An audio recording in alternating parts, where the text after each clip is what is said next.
Hey everybody, time for another book review. This time we're doing My Little Pony Under the Sparkling Sea. Now, before we get started, there's a little something I need to address, and that's the Seaponies. The Seaponies were a big deal back in Generation 1. In the original short involving Castle Midnight, they were kind of a deus ex machina. Whatever. The point is, they were popular, they were cute, it's a nice little visual pun, and that's the kind of thing that always amuses me. The thing about it is, we haven't heard hide nor fin of them since the original generation, even though a lot of fans remember them fondly. No mention of them in Generation 4. None whatsoever.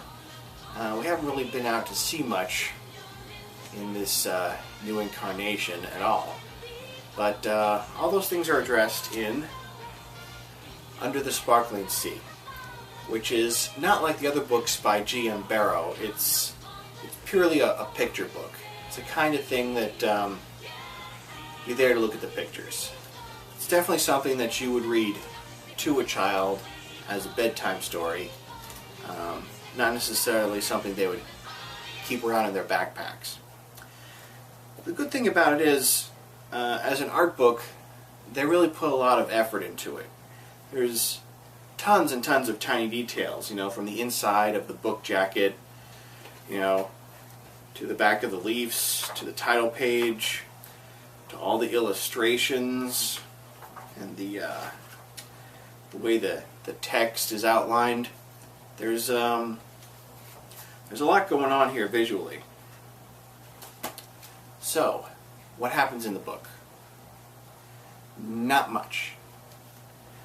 It starts with Twilight sparking invitation to Under the Sea. The pleasure of your company is requested at the annual Equestria race. I see what you did there. Not want to turn down an invitation from royalty. Twilight Sparkle uses her magic to outfit her and her friends with gills and fins. Yeah, it's a little horrific, but they did take the time to design special fins for the end of each pony's leg. In the same way each pony has their own signature mane shape and tail shape, they each get their own fin shape, which is, a nice little touch. Spike has to wear a fishbowl on his head. Well, what are you going to do? So, follows is them going to the undersea kingdom made of a lot of big shells, them actually meeting the Seaponies, which is kind of anticlimactic.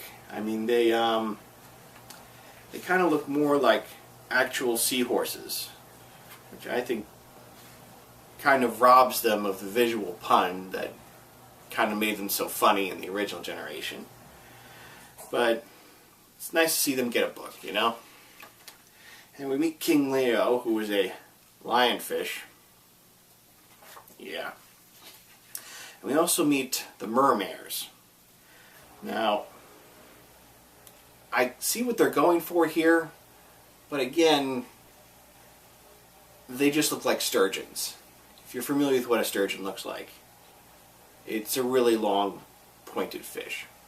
And the joke, I suppose, is that a mermare is supposed to be like a mare on top and then a fish on the bottom. But they really just look like fish. The girls spend a little time underwater, meeting the undersea creatures, finding out how they live, exchanging friendship, and they meet a very shy narwhal named Narwhally. So anyway, off to the race. A big pissing contest between two kinds of fish, the Seaponies and the mermares. It's a relay race through, I guess, the undersea equivalent of Ghastly Gorge. So, it's not going to end well. It starts off with the lead sea pony getting sucked into a whirlpool, but she is rescued by the friendly Narwhally. With her injured and unable to race, of course, Rainbow Dash steps up to it. The mermares and the Seaponies make peace, somehow.